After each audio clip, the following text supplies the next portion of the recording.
The following is a presentation of the Matt Talk Podcast Network.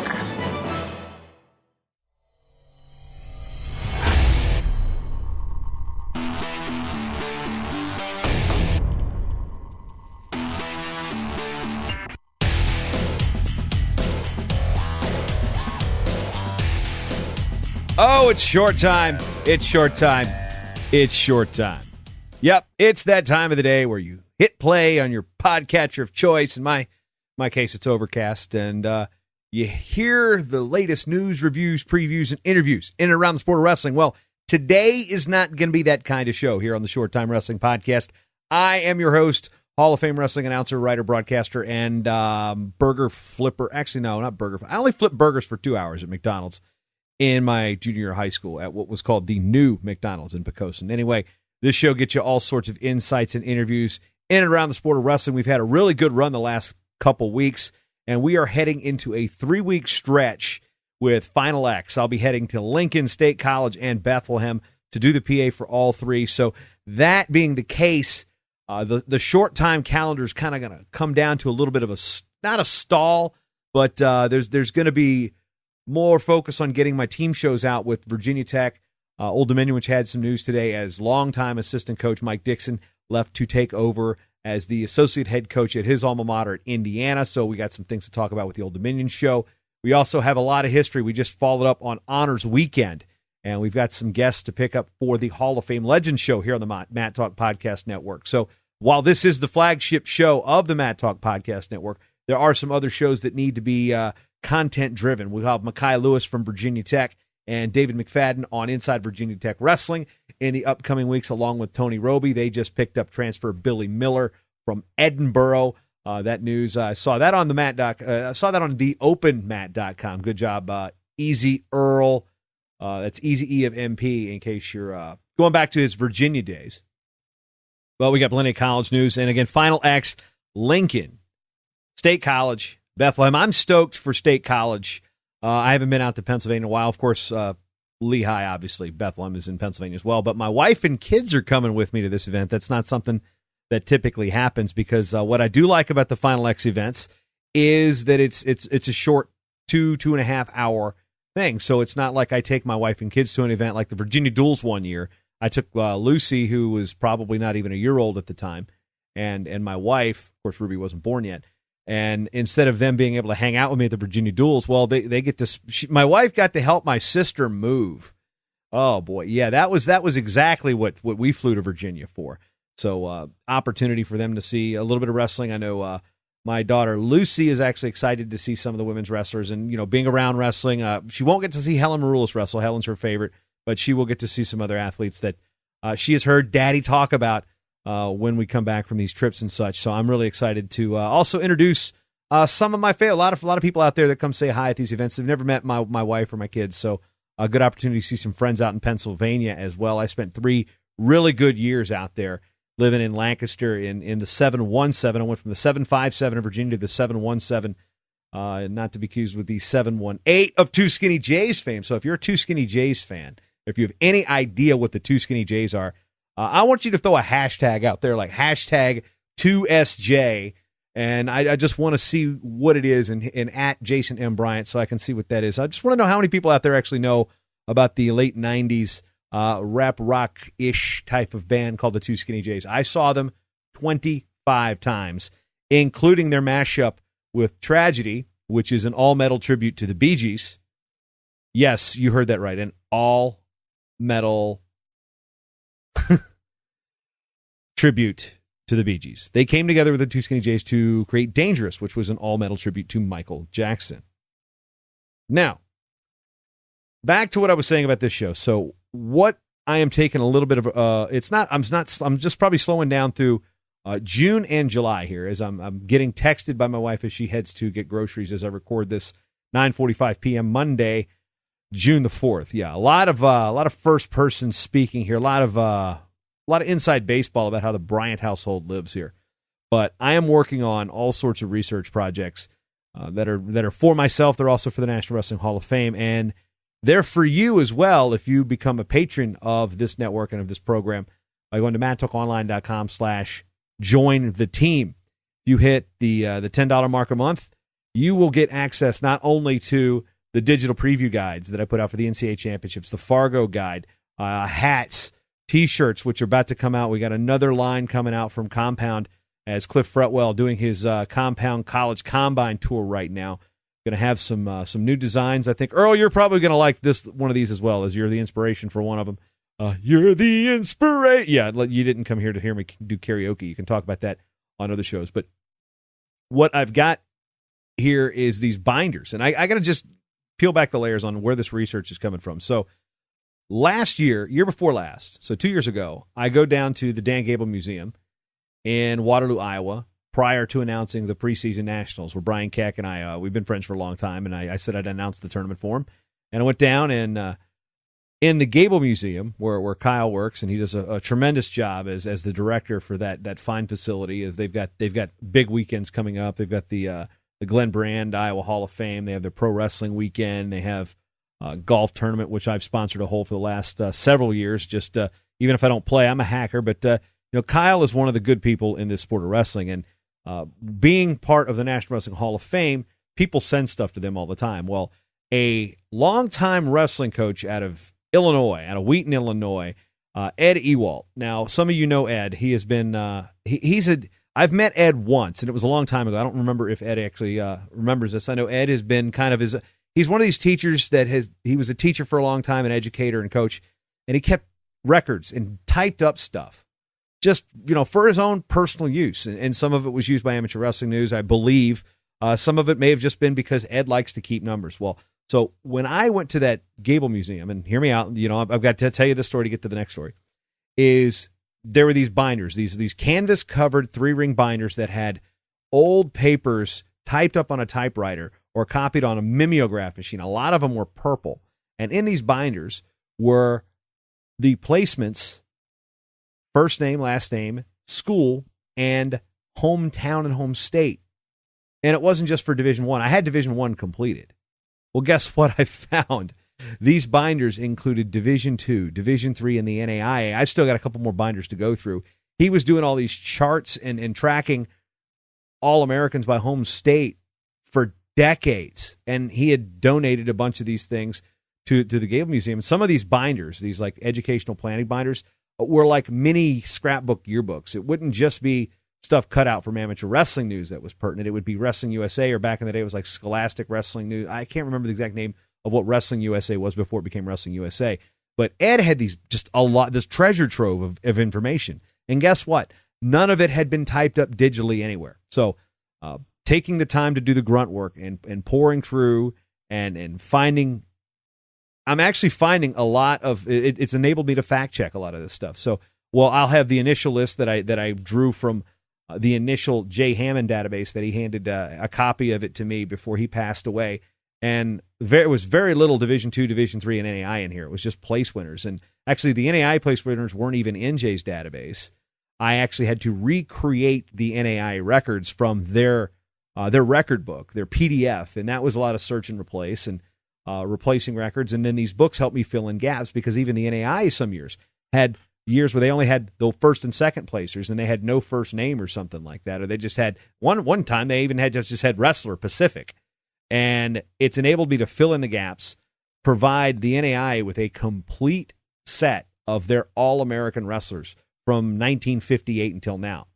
So their records are completely updated now. They were, I'd say, 75% complete. Now they're 100% complete.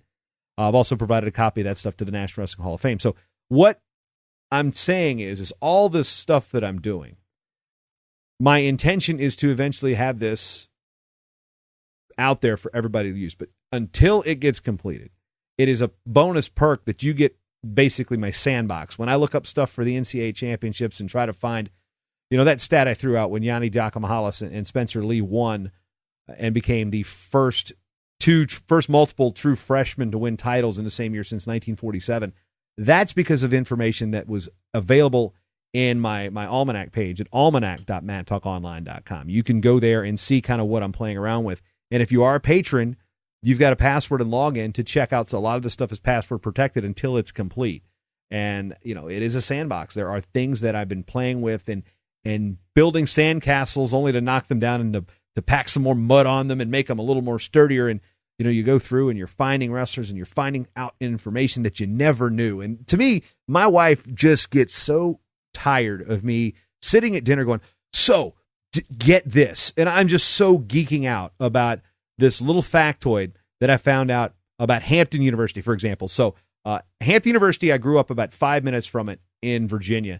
Then it was known as Hampton Institute. Up until I think the late 80s, they went from HI, Hampton Institute, to Hampton University. It's a historically black college and university. Great tradition of being a fine educational institution there at HU. They did have some issues a couple years ago with their student newspaper, but that's another story entirely. But when they were in their final years of the wrestling program, there was a story written actually in my old paper, the Daily Press, about one of their better wrestlers who had done military time, and that the team was forfeiting 5 ways. There was only 5 wrestlers on the team. And then the coach who was really building the program quit, and they replaced him with an assistant football coach who had never wrestled before. And to me, that was fascinating. And it just adds things, all this stuff, all these stories that I'm finding and digging up. And, I got into a discussion on Facebook the other day when I came across a story about a wrestler from Jacksonville State. Jacksonville State is in Jacksonville, Alabama. They had a Division II national champion back in the 80s named, actually it was in the late 70s, early 80s. I don't know exactly the year off the top of my head, but his name was Gary Irwin. And the topic was, Alabama and Florida had cut their programs. How long was wrestling going to stick around in Jacksonville State? What was it going to be like in the South? And it got into a discussion where, for years, a lot of people have been pointing the finger at Alabama as the school that really led to the loss of all the programs in the SEC. And my buddy Rod Gaddy down there in Alabama is like, nope. He is a Bama man through and through, and he will fight to the death that it was not Alabama. It was Auburn's fault. And we've got some things that have been unearthed about this. Is like Alabama was first, according to the newspaper records, in 1979, followed shortly by Georgia, then Florida. Florida announced it was cutting in 79, and then Chuck Kearney, the former coach at Oregon, who's now at St. Mary's in Kansas, said no, they wrestled in the SEC in 1980. So we're finding out all sorts of history that's just not really documented or written down. It's written down, but it takes these deep dive internet searches to know what to look for, and it goes along with what I want to document here with the Short Time Wrestling Podcast. Is I want to do more, not just interview shows. I want to get into the storytelling aspect to where I can say, here is a series on the death of SEC wrestling. Here is a story about the death of black college wrestling.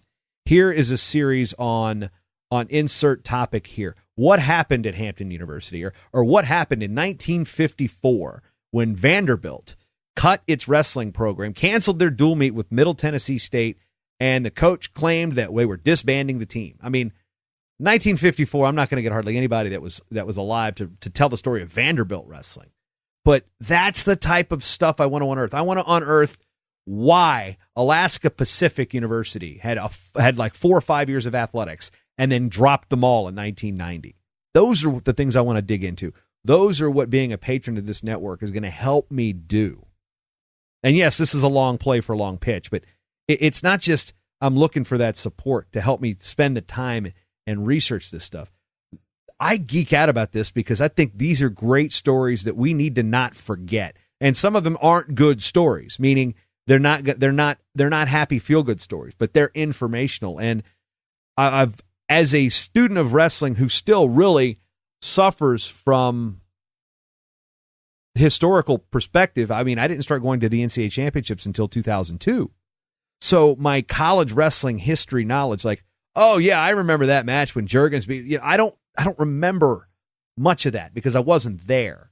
And then when I start getting there, that's where really things pop up. And I remember situations usually at events that I'm at, but going back and reading stuff, it's kind of hard to like remember where I was. That a lot of you older wrestling fans really have the benefit of having grown up watching wrestling on like Iowa Public Television or things like that. You grew up with it. I came into wrestling when I was 15 years old, so I got a lot to catch up on still. So when I go through and I find these stories and I talk to people like Don Sayenga and I talk to people like Denny Deal, I talk to, when I had conversations with the late Jay Hammond, the late John Harmon, when when I speak with John Hoke on the phone about some things in these amateur wrestling newses that I'm finding. And it's cool with these books that Ed has, like I'm going back to that, and then something doesn't match, and I go over to the AWN, or I look up the old NCAA guides, which I have PDFs for from 1928 to 1982. Just all sorts of stuff is in there. So much stuff is in there. And I'm not just going to hand this off to people, hey, type this up for me. I catch so many things. I catch the different cities that are spelled differently, names spelled differently, just trying to correct history and not rewrite history, but to make it accurate is really kind of my mission with this project over the summer. I'm the only one who's ever put together every All-American at the USA Wrestling Cadet and Junior Nationals. I'm the only one that's done that. The only one. So trust me when I say that I'm doing this for the benefit of the sport, and because all this stuff is going to go to the Hall of Fame. But in the meantime, again, being a patron of this program, MattTalkOnline.com/join the team, a small monthly contribution will help a long way in really justifying the time it takes to a lot of cases, it's not just retyping a book that's got 100 pages and 80 pages, 80 names per page.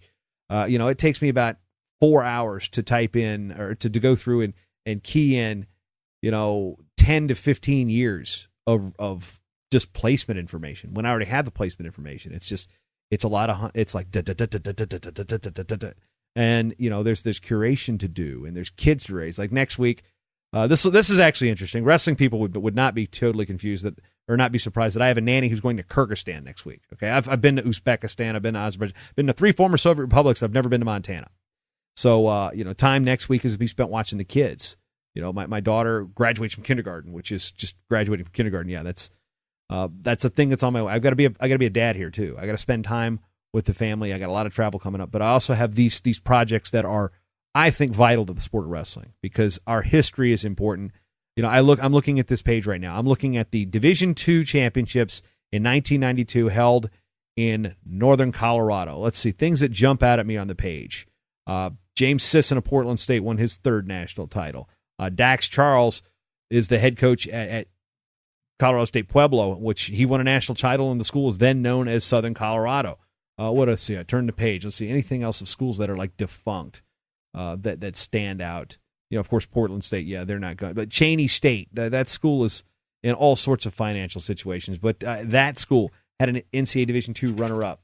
Flipping the page, keep going to Division III. Raphael Wilson from Augustana College in Illinois, winning a title. Travis Young, a 2-time champ at Simpson at this point.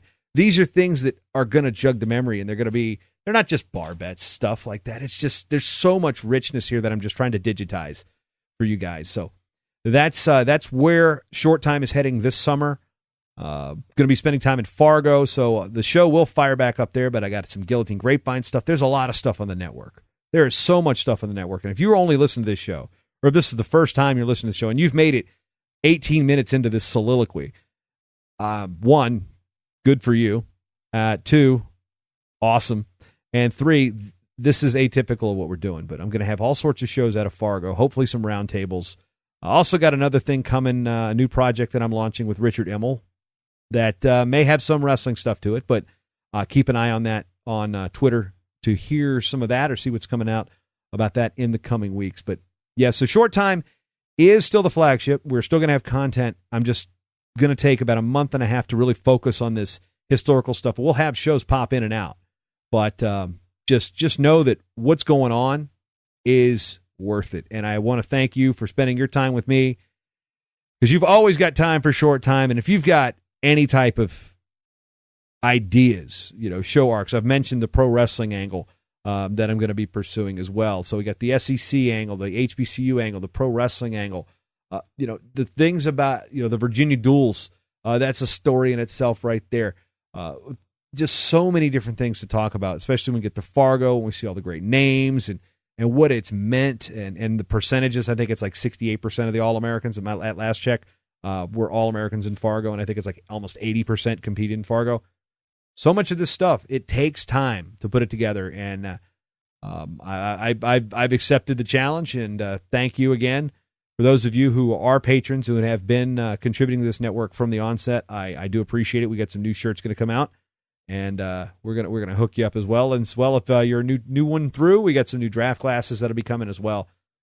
Just happy that I have the ability and the luxury, so to speak, of being able to spend my days looking at sheets and just typing and entering them, and just that way. When AJ Balut, the head coach at Joliet Junior College, called me today trying to correct one of the stats, he had 3 names that he didn't know what they placed, and sure enough, I could help him do that. I love helping the sport, and I love helping these coaches and these athletes, these ADs, these sports information directors, just find something, help them solve a problem. I mean, I help people to a fault sometimes, but that's just, really that does make me happy. It's the one thing I think that makes me almost as happy as announcing wrestling, is being able to provide answers.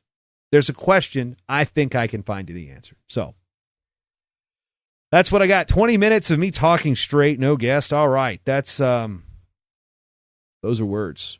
This is a podcast. Again, I'd like to thank you. Again, I'm going to repeat it again.